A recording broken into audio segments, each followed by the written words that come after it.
What are some time management hacks that you've used or just learned to use out of necessity of surviving while building two businesses at the same time? It's really about just making sure that I stay as organized as possible. Anytime something comes my way in the middle of the day, I'm like, okay, is this a task that I can just get done easily in 5 minutes and then it's off my plate? Or do I need to address this like later, you know? And if it's a later task, then I will put it on my Google Calendar. Definitely try to be really intentional about the time of day that I'm working on specific things too. I am much, much better if I follow my creativity, inspiration, excitement throughout my day and allow myself to do that. Welcome back to another episode of How She Built It. And if you can see us on YouTube right now, I am with Kinsey Soderberg. Hi, Kinsey. Hello. Hello. And if you want to know about her, her brand is Authentic AI. And that's also the title of her podcast. Kinsey helps down to earth entrepreneurs leverage AI in their businesses without wasting their time or sacrificing their authenticity. And one thing that I noticed that you had put in your bio, Kinsey, is that you help people make AI work for them and not the other way around. Welcome to the show. Oh, thank you so much for having me. I'm so excited to be here. I'm quite honored to have you. Thanks for taking a moment to record this episode. So, this is how you built it. How long have you had your business? Yeah, I've been building my brand Authentic AI for a little bit over a year now. I just got the trademark registered, which is so exciting.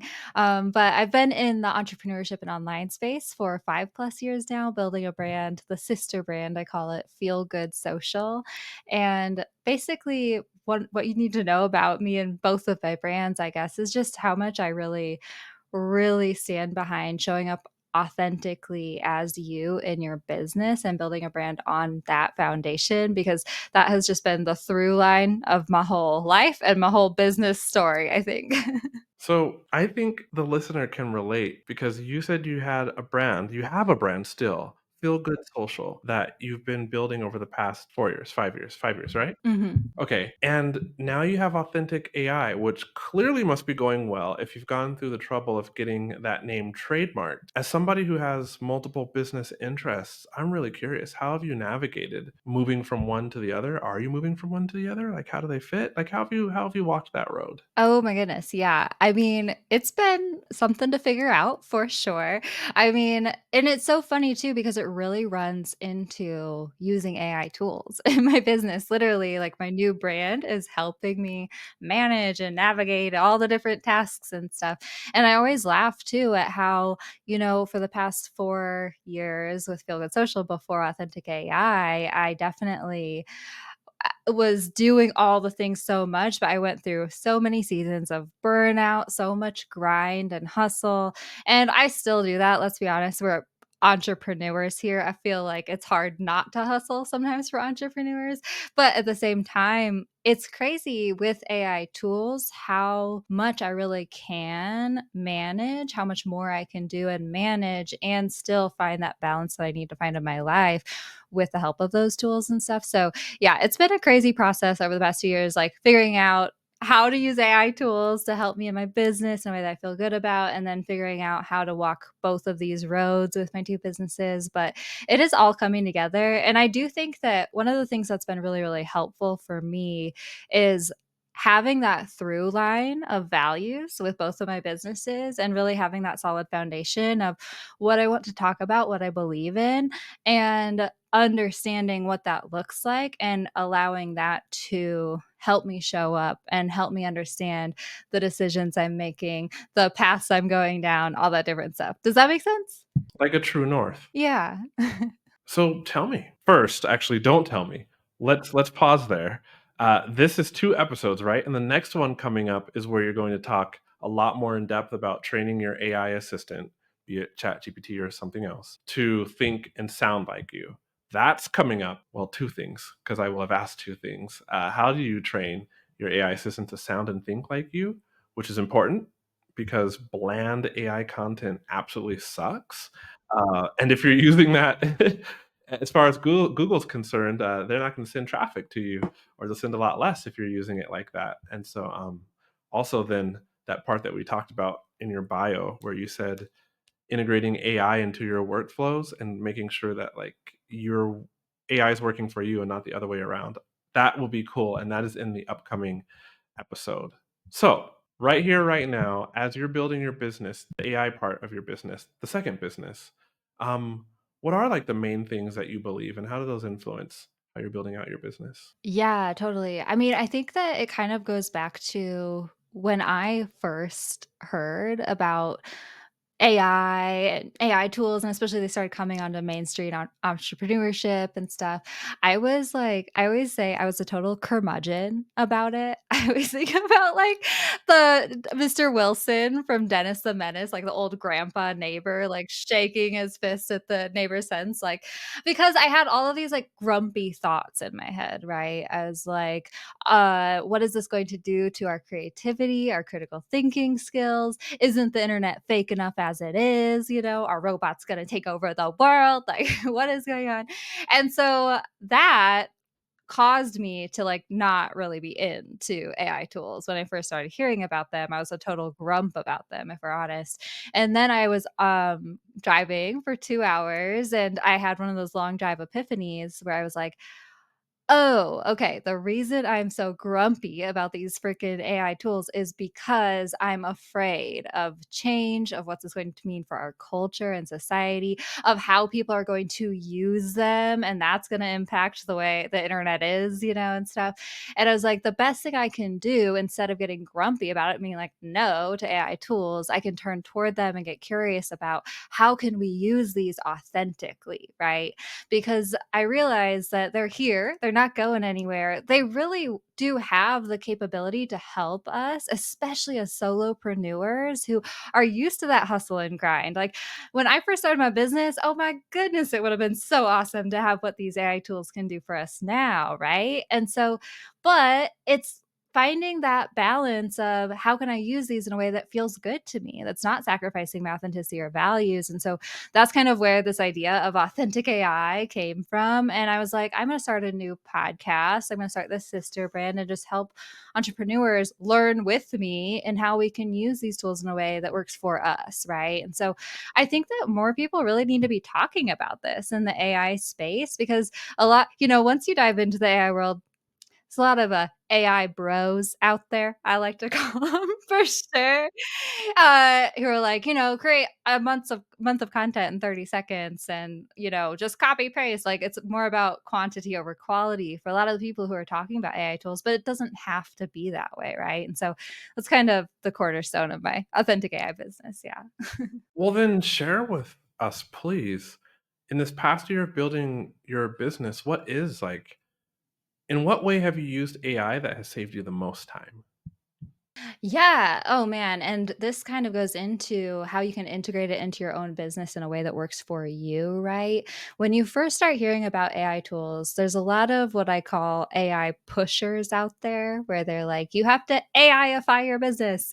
You know, you jump in and it becomes very overwhelming immediately, where everyone's like, oh, you're not doing this with an AI tool, or oh, you should be using 1,000 different tools or 1,000 different things. Would you like to have a Meta Ads Manager look at your ads and coach you step by step so you can make them work better? Well, that's me, and I can do that with you. Over the course of 28 days, you'll get unlimited access to me so that you can learn how to make your ads perform the way you hoped so that your business can bring in lots more leads. Or if you're running direct to sales kind of ads, like a self liquidating offer funnel, it can be more profitable. Go down to the description below and book a call with me now. And I don't think that that's how you can really be as productive as possible with using these tools. Like, yes, we do want to start integrating these into our business because they can save us time. But at the same time, we need to keep doing our business, right? And stay productive in that way. One of the ways that I really just love, I use AI tools for so many different things all the time, every day, for like copywriting, for organizing my notes, for reading transcripts, for just doing so many things. But one of the ways that I think that really adds up as far as me saving time is I when I first started using AI tools, I didn't realize all the possibilities that I could use them for, right? And so I put a sticky note next to my computer screen. I was like, "Can ChatGPT help me with this?" And I would see that, and I'd be working along my day, you know, and all of a sudden I'd hit that pressure point. I'd hit writer's block. I'd hit a tech troubleshooting thing, where I was like, ugh, I have to deal with this now. And I would look to that sticky note and be like, oh, can like AI help me with this? Maybe let's see if it can, right? And so I discovered all these little ways where it could help me save time. And like, can ChatGPT, can AI tools help us do the big tasks? Can we get it to help us write emails, write content, all that different stuff? Sure. And also, the way I found the productivity really adds up is when I use it to help me push through those little pressure points in my business that come up on a daily basis that I would have wasted 30 minutes to 2 hours before, right? For example, the tech troubleshooting thing, right? Adding a freaking countdown timer to my sales page on my website, or like trying to make code work within my ConvertKit or Wait, something like that. ChatGPT can help you do that? Oh, yeah, totally. It How? can with I've never code. actually heard of that. Please Oh, yeah, share. it can write code for you. It knows a lot of stuff for sure. And so anything really, like, for example, I mean, I just went to ChatGPT, I'm like, "I have a Squarespace website, I wanna add a countdown timer to my website, blah, blah, blah." And, you know, it came up with a code for me. There was something that wasn't working, so I was like, "Why is it doing this?" It's like, "Oh, here, let me help you. Try this instead." I was like, okay, cool. That's working now, but it's like showing up in the wrong spot. They're like, oh, we'll put it in this spot instead. I was like, okay. Like it took a little bit of back and forth, but it worked, you know? And But back and forth happens in real life. I feel like people, even that I've coached who begin working with AI, they assume that they can ask one question that's not very specific, honestly, and they'll get the right answer. I'm like, how does it work like that ever in real life? Like, have you worked with somebody who's like a specialist in anything and they're like sitting right next to you and do you ask them a general question and then they can interpret what you're thinking and just realize it right there? It's like, no, usually they're coming back to you with follow-up questions. Otherwise, the first thing you get from them is not what you want. AI is no different. So you're telling me that ChatGPT, this use case was you needed to put a timer, a countdown timer on your website, and you're just like, "I have a Squarespace website, and this is what I'm trying to do," and it gave you the code for it? yeah, it gave me the code for it. It can tell you to put it in the header injection place and stuff, you know, like lots of different things. There's so many things that AI can help you with. Even exactly if it's like, I don't know if like ChatGPT would actually help me with this, then like you could go and ask it and it can point you in the right direction or something, right? Especially with its like capabilities of being able to browse the web now for the free version too, which is really nice and stuff. But yeah, like anytime you run into like a little issue, go to ChatGPT, ask it about it, and it will help you just save so much time. Oh man, the tech troubleshooting too. Like one of the biggest irks of my life is going down a tech forum, right? Trying to like look through all the questions and responses on a tech forum is so annoying to me. And so just being able to do that was so nice. Yeah. So you had ChatGPT scroll through a tech form and find you the actual answer. No, no, it knows coding. It knows coding. It's not always correct for sure. There's definitely like coding people out there who will be like, ah, ChatGPT sucks at code. And like, of course, but it's like a human, you know, and just has this knowledge base already for most of the bigger things that you might want to ask it. For example, we were kind of chatting about the Enneagram before this, and it knows the Enneagram, right? It knows like personality tests and stuff, the Myers-Briggs stuff. It would already know that. You know, it's like all these different things it has a knowledge of already. And if it doesn't, it can also scroll the internet for you if you need to, right?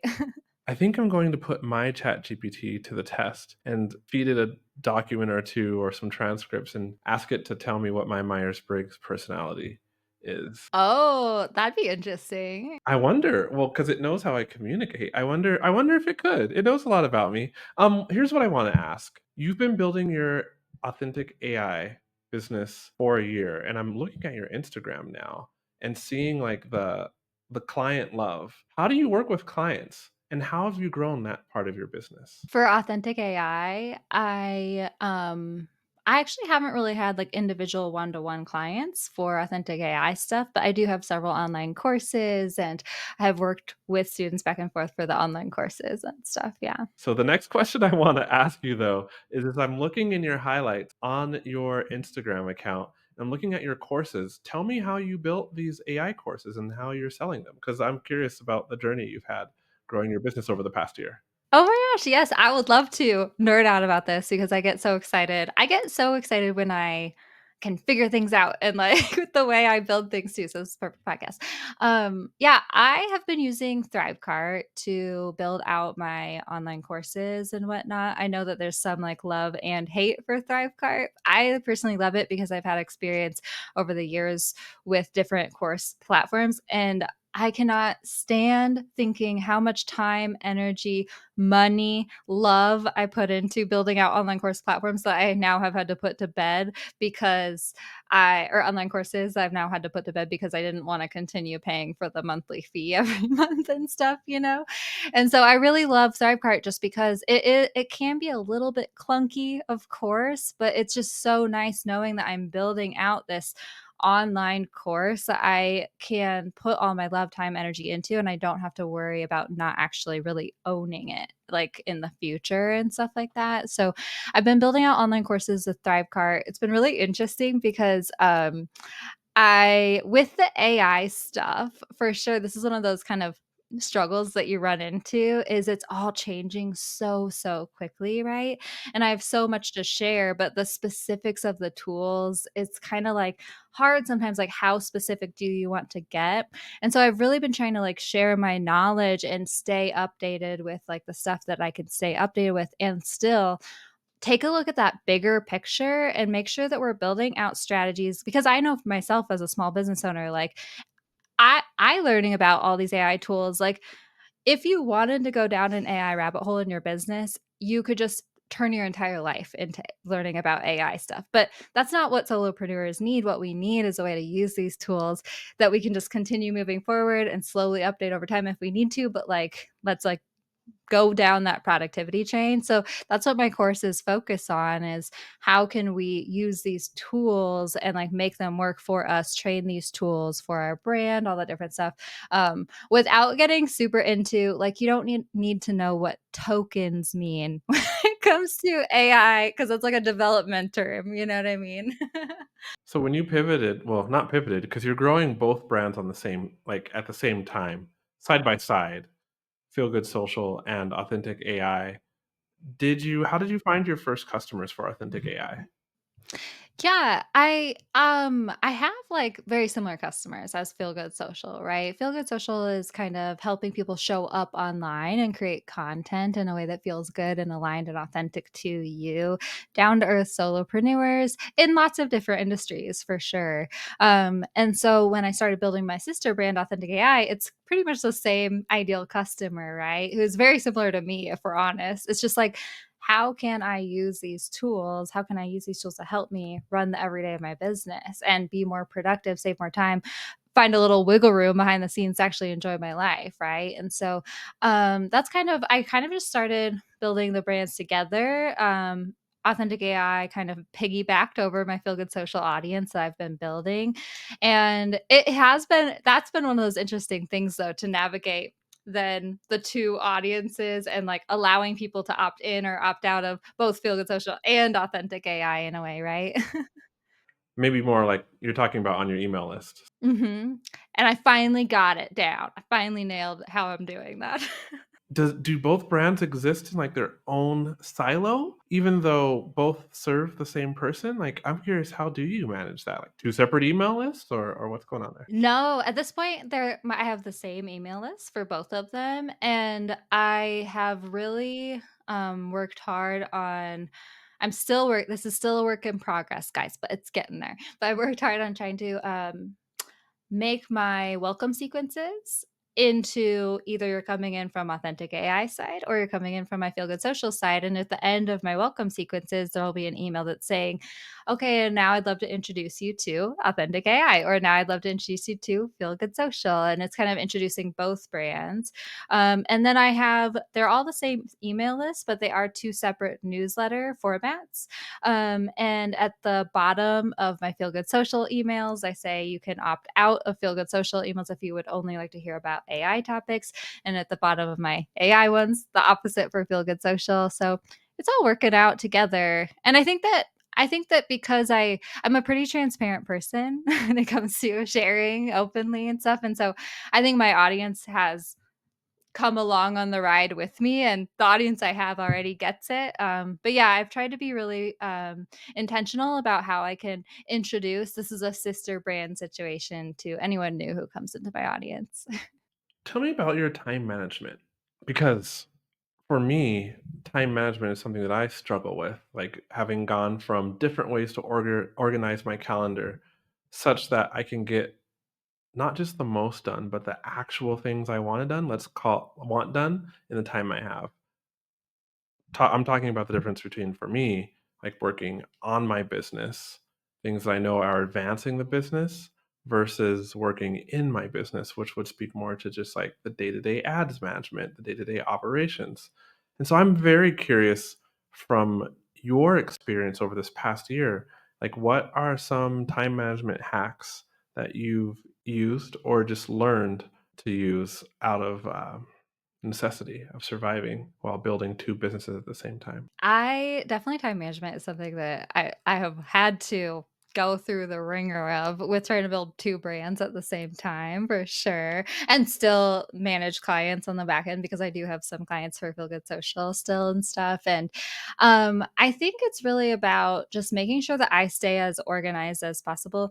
Okay, firstly, whenever it comes to advice about this sort of stuff, I really think that everyone needs to take what I'm saying and be like, will this work for me? Right. Because I'm fully aware that like not everyone's brain works the same way as like mine does. Right. I am one of those people that I've learned to, anytime something comes my way in the middle of the day, I'm like, okay, is this a task that I can just get done easily in 5 minutes and then it's off my plate? Or do I need to address this like later, you know? And if it's a later task, then I will put it on my Google Calendar so that I'll remember. So I have like little Google Calendar reminders about like post this reel or answer this email, even in a way, right? But yeah, I definitely try to be really intentional about the time of day that I'm working on specific things too, and not allow myself to get caught up in the shoulds that you hear people talking about online, time blocking, only being able to work on this for this specific time, different stuff like that. That's not how my brain works. I am much, much better if I follow my creativity, inspiration, excitement throughout my day and allow myself to do that. So I would much rather not work on the thing that I was supposed to be working on right now if it feels like pulling teeth and literally I'm not getting anything done anyway. Instead, come over here, work on the thing that's exciting me. And then maybe later in the day, I can carry that excitement back over to that task that I wanted to or that I couldn't get done. Right. So I'm just really, honestly, this is sounding so woo, but I'm really like kind of try to be aware of my energy and my excitement throughout my day and follow that where it needs to be. I also know that I'm a morning person.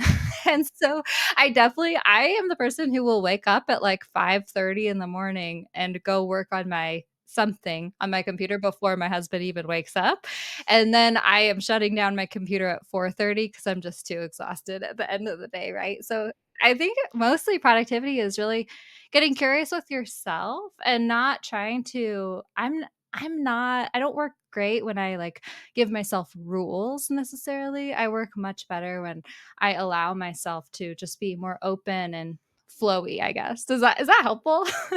It seems like you have clearly identified how your brain works, and you're quite in tune with, if the creative flow is there for a specific task, stick with that. If it's not there, jump to a place where it's at right now and then swing back around later on. Yeah, I think that that's it, and also too, I mean, with ChatGPT, sometimes it can help me with that as well in a way where Sometimes, the reason that I'm, like, hating a task is because I'm stuck on one little thing. It's that one little pressure point that is just, like, I can't figure out, or it's taking me forever, or, like, whatever, or, like, banging my head against the keyboard, and so with ChatGPT, sometimes that's helpful too, just to push through those creative blocks, right? Like, for example, I don't have ChatGPT do all my work for me. Like, I don't have ChatGPT do all my content creation for me. I will start with writing an Instagram caption myself. And as soon as I hit that, like, I don't know where to go next with this, I'll throw that into ChatGPT and have it finish it for me, kind of thing, you know? So it's like that sort of stuff. I like this concept. I think it's a new one that I haven't heard, which is using I don't use GPT like that, but, like, using it to kinda bust through these hard sticky points that could derail my day or, like, clog up my day, so to speak, and it sounds like you're really good at doing that. Yeah, yeah, and I think it's probably because of my little, like, butterfly way of working anyway, right? Or it's like flitting from thing to thing, and I've also probably trained myself to do that in a way. That's why I was talking about the sticky note next to my computer. That's why I add reminders to my Google Calendar, right? Like, I'm not a naturally organized person, and I know that about myself, or, like, I don't naturally think of these things all the time.